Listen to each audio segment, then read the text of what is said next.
예, 바울이 에베소 그러니까 3차 전도 여행을 이제 마치고 사도행전 28장까지 있죠.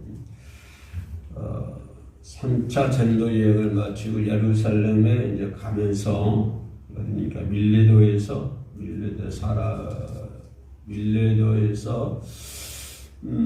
에베소 장로들을 모아놓고 장로들 청안에 모아놓고 얘기를 합니다. 바울이 3차 전도 여행까지가 있거든요.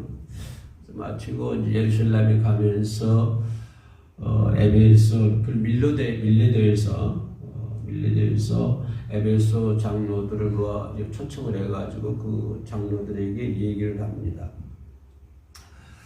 그러면서 바울은 그 자기 마음속에 있는 것들을 고백을 하지요. 장로들한테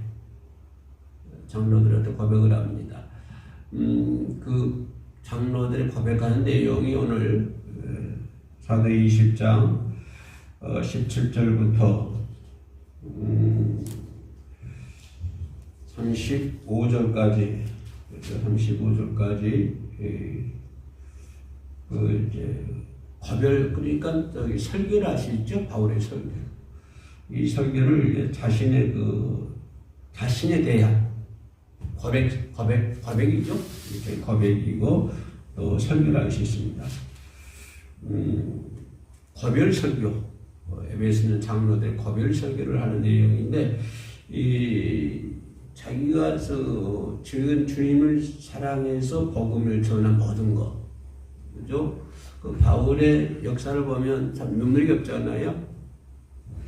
그 대제사장들의 그 공문을 받고 예수를 믿는 사람들 잡아 죽이기 위한 그런 길에 나섰다가 부활하신 예수 그리스도를 만나게 되고 그때부터 이제 복음을 전하다가 많은 고난과 순환의 길이었죠. 그럼에도 불구하고 끝까지 복음을 전했던 사도 바울의 모습, 주님을 사랑하는 마음, 그래서 또 거기에 대한 복음을 전하는 것, 또 이런 모든 것을 고백을 합니다. 장로들 앞에서. 그랬더니 36절에 보면은 이런 말씀이 있어요. 그런 바울의 고별 설교를 듣고 이 장로들이 그 어떤 모습을 표현하냐면 36절 이 말을 한 후 무릎을 꿇고 그 모든 사람들과 함께 기도했다. 그러니까 이제 고별 설교를 하고 거기 있는 장로들과 함께 무릎을 꿇고 기도했다고 하는 것입니다. 그러면서 37절에 다 크게 울며 바울의 목을 안고 입을 맞추고 다시 그 얼굴을 보지 못하리라 한 말로 말미암아 더욱 근심하고 배까지 그를 전송하니라.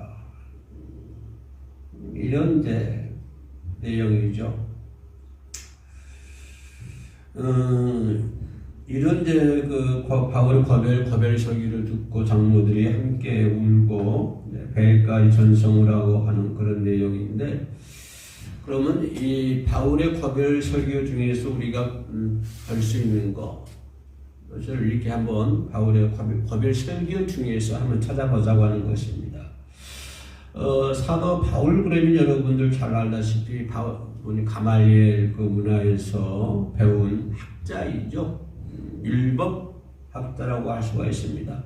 그럼에도 불구하고 바울의 평생 삶은 겸손과 눈물의 삶이었다 라고 하는 것을 우리가 생각해 볼 수 있습니다. 우리 기독교인들이 갖춰야 할 덕목 중에 하나죠. 겸손 그리고 눈물. 그 겸손과 눈물, 이 겸손, 주님께서 말씀 겸손, 그 눈물의 삶이었다라고 하는 건 뭘까요? 이 비천은 비천은 몸이지만 하나님께서 크게 사용하셨던 바울, 그리고 거기 감사의 눈물도 있을 것이고, 또 많은 사람들에게 복음을 전하지만 듣지 않았던 사람들에 대한 안타까움, 애통함, 그런 마음에서 우러나오는 눈물도 있을 것이고 또 그런가 하면 자기 어떤 육신적으로 받는 어떤 고통과 괴로움 많은 순환을 당하지 않습니까? 많은 고난을 당하고 거기에서 오는 어떤 육체적인 어떤 그 눈물 그래서 바울의 눈물은 이런 모든 것들이 이렇게 번복이 되는 그죠? 이런 것들을 하는 그런 눈물이었다라고 하는 것입니다. 우리 기독인들이 그런 눈물은 있어야 될 것 같아요. 요새 제가 어떤 분하고 이제 이렇게 상담을 하면서 얘기를 들은 적이 있는데요. 참 그분이 얘기하기를 참 눈물이 납니다. 자신의 삶을 또 되돌아보거나 또 자신의 그 신앙생활을 이렇게 되돌아보면 눈물이 납니다. 그럼 내가 글쎄요 많이 우세요. 그랬더니 이분이 하시는 말씀이 울면 편합니다. 그런 말씀 울면 편하다고 하는 것입니다.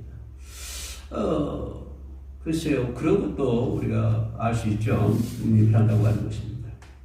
아무튼 이 바울의 삶은 겸손한 삶이었다. 겸손한 삶이었고 눈물이 많은 삶이었다라고 하는 것을 볼 수 있습니다. 많은 학자죠. 엘리트, 요즘 같으면 엘리트가 있습니다. 율법적으로나 혈통으로나 조금도 부족함이 없는 그런 사람이지 않습니까? 그러죠? 그래서 율법적으로나 혈통적으로 보면은 자랑할 것이 많은 그런 사람이죠. 그러니까 세상적인 관점에서 바라보면 자랑할 것이 많은 사람입니다. 그죠? 율법적으로도 그렇고, 율법 학자이기 때문에. 그리고 어떤 혈통도 그렇고,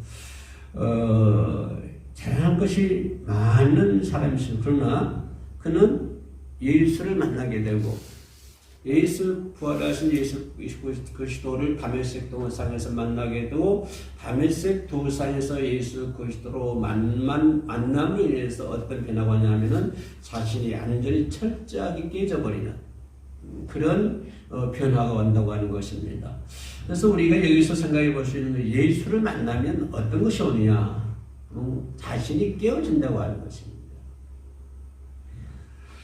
내가 깨어져야만이 예수 그리스도의 종이 될 수 있고, 그죠? 내가 깨어져야만이 우리는 하나님이 원하시는 그 길을 걸어갈 수 있다고 하는 것입니다.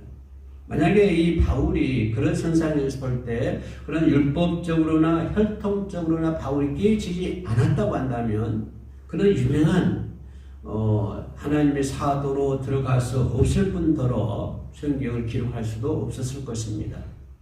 그러나 사도 바울이 다메섹 도상에서 예수를 그리스도를 만난 이후로 만나고 난 후에 첫 번째가 자신이 완전히 깨어졌다고 하는 것입니다. 그의 눈이 보이지 않습니까?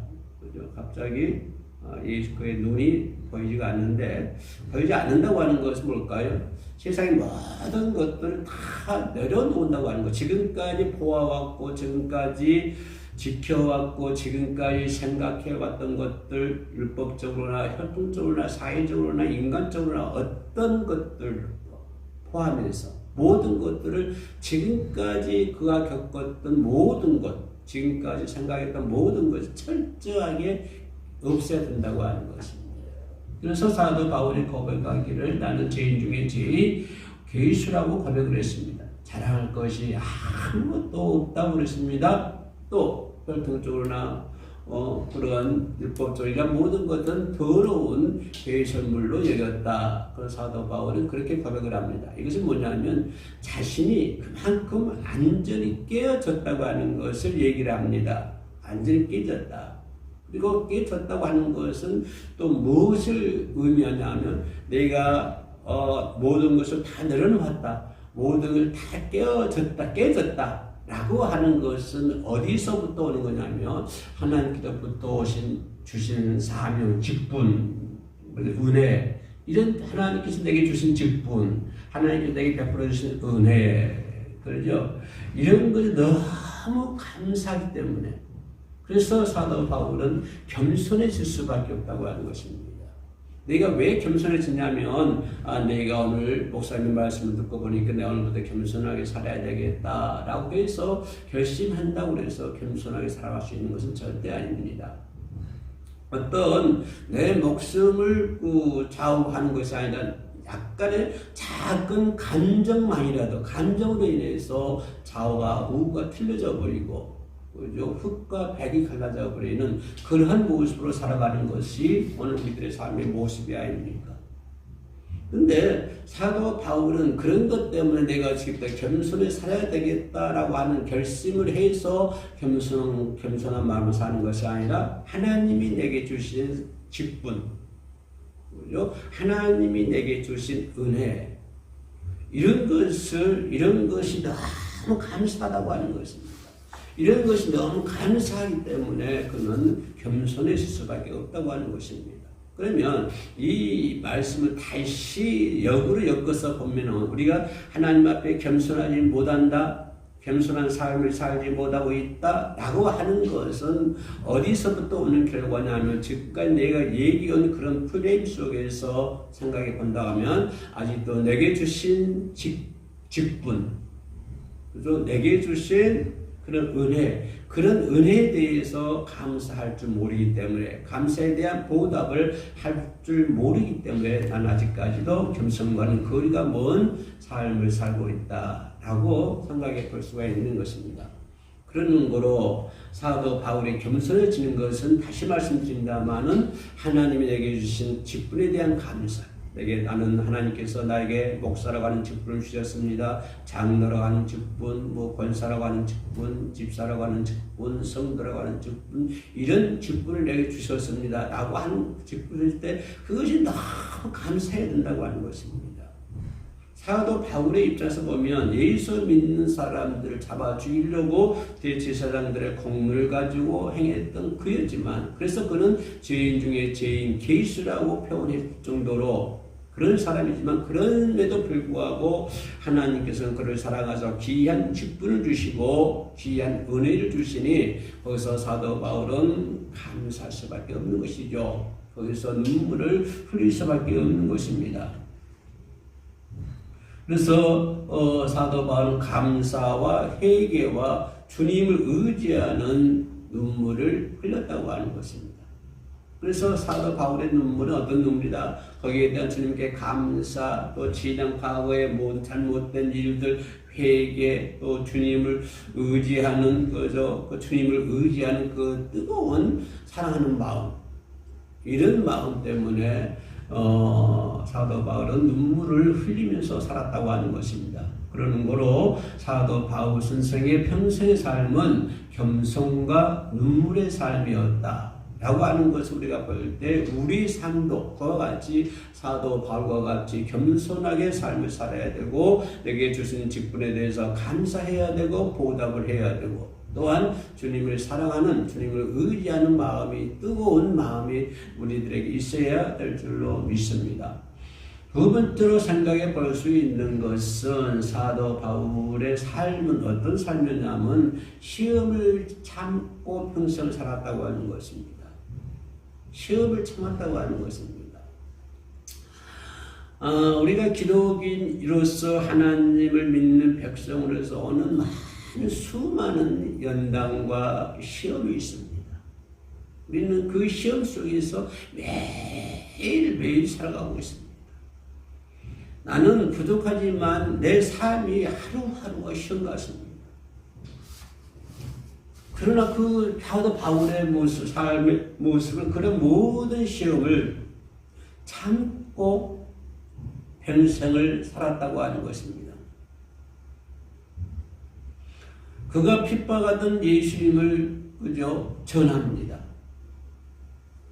대제사장들의 공을 받고 예수 믿는 사람들 잡아 죽이려고 했던 바울이 그가 핍박하던 예수를 전합니다. 180도로 바꿔지는 것이죠. 예수 믿는 사람을 잡아 죽이려고 했던 사람, 그렇게 바울이 핍박했던 예수, 그 핍박했던 예수를 바울은 다시 예수님을 전하게 되는 것입니다.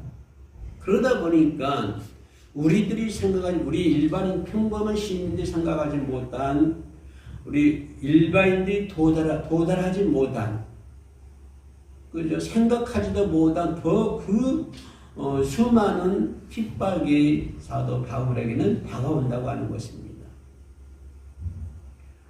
대제사장들의 사랑을 받고 공로를 받고 이를 집행했던 그런 사람이 갑자기 180도로 바꿔져서 그런 예수를 전하게 되니 그로 인해서 따라오는 핍박이 수많은 핍박이 있을 수밖에 없다고 하는 것입니다. 그러나 어떠한 어려운 가운데서도 바울은 인내했습니다. 우리 기독인들이 가장 갖춰야 할 덕목이 인내 아닙니까? 참아야 된다고 하는 것입니다. 그들이 어떠한 논리로 오든지, 어떠한 방법으로 오든지, 어떠한 교육으로 오든지 간에 어떠한 시험도, 어떠한 핍박도 바울은 무조건 참았습니다. 무조건 인내했습니다. 나는 여기서 무조건이라고 하는 말을 붙이고 싶습니다. 이유가 없습니다. 무조건 인내하고 참아야 된다고 하는 것입니다. 인내하고 참으면서 사도 바울은 하나님께 감사의 찬송을 하는 것이죠. 핍박이 오면 올수록 더 하나님을 사랑해야 되고 더 하나님께 감사해야 돼요. 수많은 핍박이 내가 눈물 아니고는 견딜 수 없는 그런 인내, 마음을 토려내는, 가슴을 토려내는 그런 아픔이 있다 할지라도 그거를 인내하면서 그럴수록 그는 더 하나님을 찬양하고 주님을 의지했습니다. 그래서 그는 감옥에서도 하나님을 찬송하고 찬송하고 감사했고요. 그는 굶주려 가면서도 하나님을 찬양하고 감사했고 그는 한 매를 맞아 가면서도 하나님을 찬양하고 감사했다고 하는 것입니다. 그 정도 사도 바울 선생의 삶은 인내의 삶이었다고 우리 생각해 볼 수가 있는 것이 어떠한 서울서 환난을 당해도 오직 주님만을 섬기며 사랑했다고 하는 것입니다. 우리는 내게 오는 어떠한 반란, 내게 오는 어떠한 어려운 문제들도 참고 인내하며 그러한 가운데서 오히려 하나님을 또 찬양하고 감사하면서 매를 맞아도 찬양하고 감옥에서도 찬양하고 굶주려면서도 찬양을 하고 수많은 핍박 가운데서도 찬양하고 그런 모든 것들을 오히려 하나님께 감사하며 살았다고 하는 것입니다. 이것은 바울의 인내성을 우리에게 보여주는 대목이죠. 우리의 삶도 바울의 삶처럼 인내하는 삶을 가져야 될 줄로 믿습니다. 또한 우리가 생각해 볼 수 있는 것은 바울의 삶은 빼놓을 수 없는 것은 뭡니까? 복음을 전하는 삶이지 않습니까? 그는 인내하며 그렇게 했던 것은 뭘 전하기 위함입니까? 복음을 전하기 위한 것이죠. 그는 빌립보 가면서도 그 어려운 환경 가운데서도 찬양하고 감사했다고 하는 것은 뭡니까? 복음을 전하기 위한 것입니다. 사도 바울의 모든 것이 오직 뭡니까? 예수의 복음을 전하는 것뿐이죠. 바울이 유익한 것은 무엇이든지 공중 앞에서나 각 집에서나 거리낌 없이 복음을 전했다고 오늘 본문에서 우리들에게 말씀을 해주고 있습니다. 유익한 것, 바울이 유익한 것 뭡니까? 예수 그리스도의 복음을 전하기 위해서는 어떠한 것들도 유익한 것은 어떤 장소 어디든지 공중 앞에서나 집에서나 꺼리낌 없이 그는 복음을 전했다고 하는 것입니다. 그가 복음을 전한 게 뭡니까? 오직 예수 그리스도입니다. 그래서 바울이 저희한테는 복이 뭐냐면 회개와 예수 그리스도에 대한 믿음 이거를 전하는 것입니다. 이것이 바울의 삶입니다. 삶의 목표입니다. 뭘 전하는 거예요? 회개를 하라고 하는 것입니다. 뭘 전하는 거예요? 예수 그리스도에 대한 믿음. 이걸 전하는 것입니다. 이것을 전하기 위해서는 공중 앞에서나 가정집에서나 어디에서나 가리낌 없이 복음을 전하는 것이죠. 그죠? 복음을 전하는 것입니다. 하나님이 한 영혼을 사랑하며 주님이 가라고 하면 어디든지 가서 주의 복음을 전하는 사도 바울의 모습을 볼 수가 있죠. 그래서 그는 로마에 가기를 원했고요. 결국은 죄인의 모습으로 로마에 가서 이방인들에게 복음을 전하지 않습니다. 그러니까 죄인의 몸이 묶여서 가지만 묶여서 가는 것도 인내하며 감사하며 그러는 가운데 찬양하면서 그러면서 로마에 가서 복음을 전하게 되는 것이죠. 그는 어떠한 결박이 오고 어떠한 핍박이 온다 할지라도 바울에게 있는 것은 오직 뭡니까? 회개와 믿음 그리고 그 복음을 전하는 것입니다.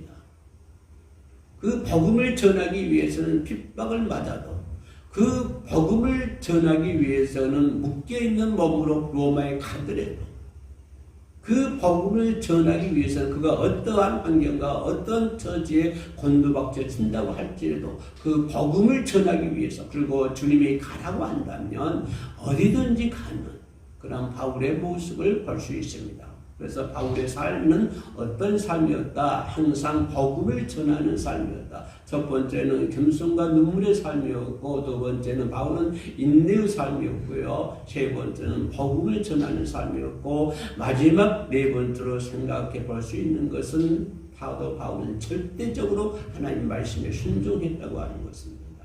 내 어떤 생각과 내 판단과 내 어떤 옛날 율법학자이지 않습니까?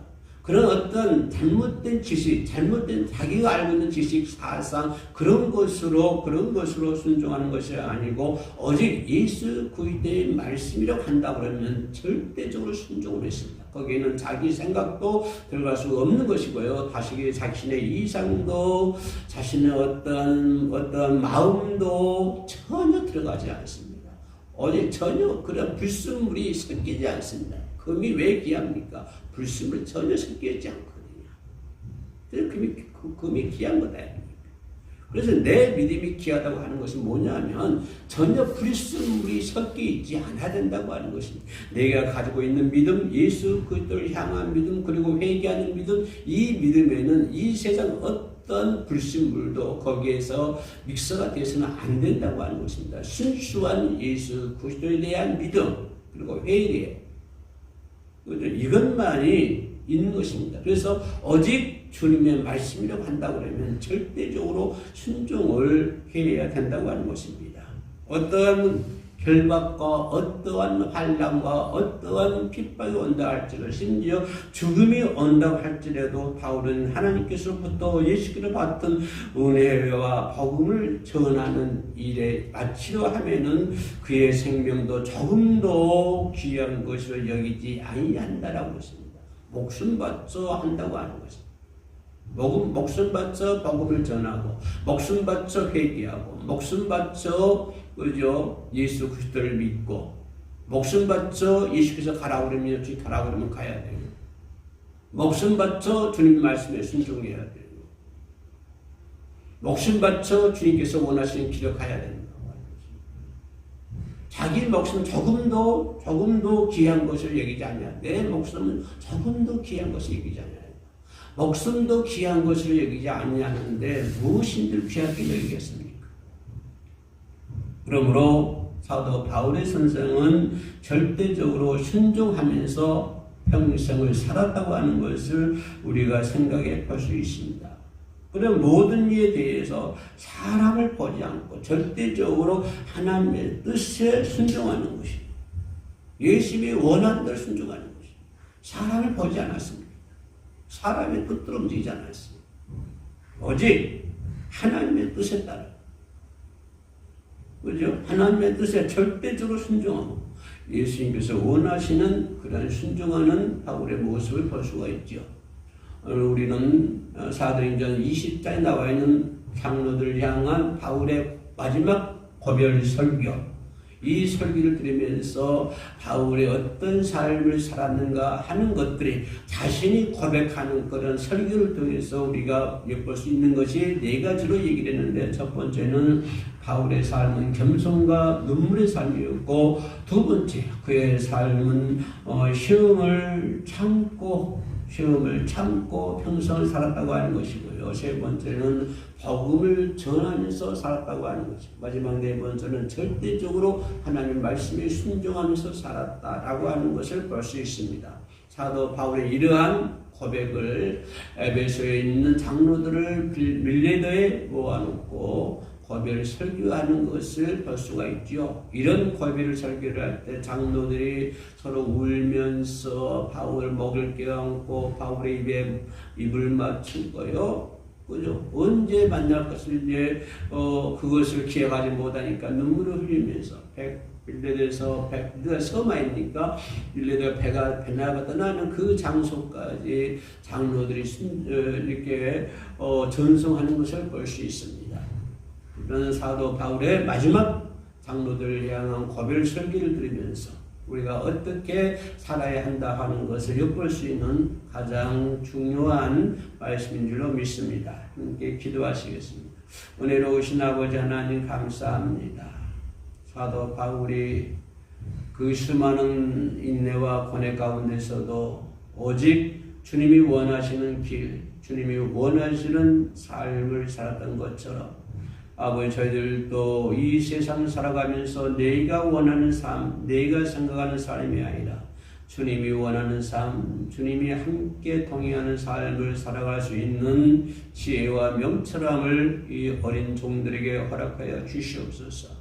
나를 넘어지게 만들고 나를 자빠지게 만드는 세상의 주관자들과 하늘의 악한 영들을 물리쳐 주시고 오직 주님의 말씀과 성령 안에서 아버지여 승리하는 아주 주님의 귀한 종들이 될 수 있도록 도와주시옵소서. 이 시간에 영상으로 함께 예배 드린 자들이 있습니까? 하나님께서 위로해 주시고 함께 축복하여 주시옵소서.